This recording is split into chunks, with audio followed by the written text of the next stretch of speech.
అస్వస్థతకు గురై శస్త్రచికిత్స చేయించుకున్న డిప్యూటీ సీఎం పవన్ కళ్యాణ్ ఆరోగ్యం మెరుగుపడాలని, ఆయన త్వరగా కోలుకోవాలని ఆకాంక్షిస్తూ దుర్గమ్మకు ప్రత్యేక పూజలు నిర్వహించారు. దేవస్థాన పాలక మండలి చైర్మన్ బొర్రా రాధాకృష్ణ నేతృత్వంలో యాగశాలలో అమ్మవారి ప్రీత్యర్థం చండీ హోమాన్ని భక్తి ప్రవక్తులతో పూజలు నిర్వహించారు. చైర్మన్ బొర్రా రాధాకృష్ణతో పాటు పలువురు పాలక మండలి సభ్యులు కూడా ఈ పూజలో పాల్గొని పవన్ కళ్యాణ్ త్వరగా కోలుకోవాలని ఆకాంక్షించారు.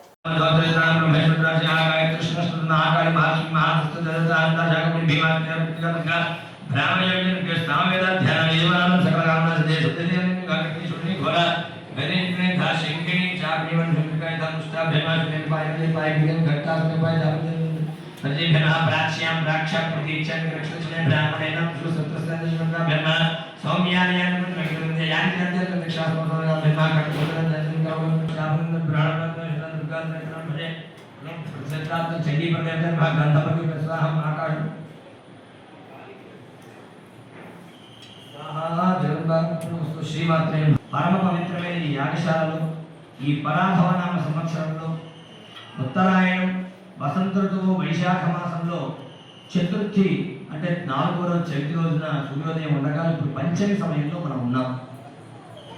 శంకర జయంతి అని పిలువబడేటువంటి మహాపర్వదినంలో మనం ఉన్నాం. ఈ రోజున భారతదేశంలోనే కాదు ప్రపంచ దేశాల్లో ఎక్కడైనా సరే సనాతన ధర్మం ఇలా వర్ధిల్లుతూ ఉన్నది అంటే దానికి ప్రధానమైన కారణం ఎవరంటే ఆది శంకరాచార్య స్వామి వారు. అటువంటి శంకరాచార్య స్వామి వారి యొక్క జయంతి రోజున మనం ఇక్కడ చండీ హోమ కార్యక్రమం మనం చేస్తూ ఉన్నాం. చెప్పండి. శంకరం, శంకరాచార్యం, కేశవం, బాదరాయణం, సూత్రభాష్య కృతౌ వందే భగవంతౌ పునః పునః. ఆయన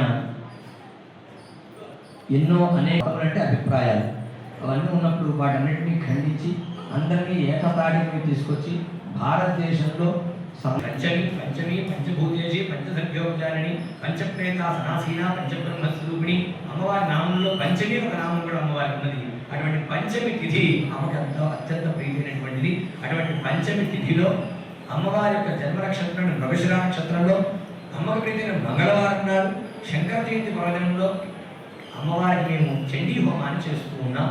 తద్వారా ఈ యొక్క పరిపూర్ణ అనుగ్రహాన్ని పొంది మాకు మా కుటుంబ సభ్యులందరికీ కూడా గ్రహదోషం నుండి తొలగాలి, గ్రహదేవతల అనుకూలంగా మేము పొందాలి, శరీరంలో తెలిసి తెలియని అనారోగ్యం తొలగాలి, మంచి ఆరోగ్యాన్ని ఆయుర్దాయాన్ని మేము పొందాలి. అలాగే ఇప్పుడు భవిష్యత్తులో కూడా మా కుటుంబ సభ్యులందరం కూడా ఏ కార్యము సంకల్పించుకున్నా అది విద్యా కార్యక్రమాన్ని మేము చేస్తూ ఉన్నాం అని సంకల్పం చెప్పి ఈ కార్యక్రమాన్ని మనం ప్రారంభం చేసుకున్నాం. అయితే ఆరోగ్య ఉద్యోగనాధిప ఏ పని చేసినా ఏ పూజ చేసినా ముందుగా ఎవరిని మనం పూజించాలో ఆ స్వామిని మనం పూజించుకున్నాం. ఆయన అనుగ్రహాన్ని మనం పొందాం. తద్వారా ఈ కార్యక్రమం ఉన్న విగ్రహం తొలగించుకున్నాం. మనం అనుకున్న పనుల్లో ఉన్న ఆటంకాలని కూడా మనం తొలగించుకున్నాం. ఆ తర్వాత అమ్మవారి శ్రీసూక్త విధానంగా షోడశోపచార పూజా కార్యక్రమాన్ని చేసుకున్నాం. యజ్ఞేశ్వరుని యొక్క అనుమతిని పొంది ఆయన ద్వారా గణపతి హోమం, లక్ష్మీ గణపతి హోమం, నవగ్రహ హోమం, మల్లేశ్వర స్వామి వారి ప్రీతిగా మృత్యుంజయ శివ పంచాక్షరి మూలమంత్ర హోమం చేసుకొని ఇప్పుడు ప్రధానమైన 700 మంత్రములుగా ఉన్నటువంటి 13 అధ్యాయములుగా హోమం చేయబడేటువంటి అమ్మవారి దివ్యమైన మహాచ అర్గల కీలక రాత్రి సూక్త పారాయణం చేసుకుని ఉన్నాం. అమ్మవారి నవాక్షరి మూలమంత్ర హోమం చేసి న్యాసము చేసుకుని ఇప్పుడు సిద్ధంగా ఉన్న హోమం చేసుకోవడం చేశాము. ముందు చెప్తున్నాము చేశాము. కర్మాన్ని చేసే పని తెలుసుకొని చెయ్యాలి. అలా తెలుసుకొని చేయడం వల్ల ఏమిటి మనకి కలిగే ప్రయోజనం? తెలుసుకోవడం చేస్తే ప్రజలు తగ్గదా అంటే తప్పుతుంది కొంత మేరకి. అది తెలుసుకొని చేస్తే సంపూర్ణమైన ఫలితాన్ని మనం పొందగలుగుతాం.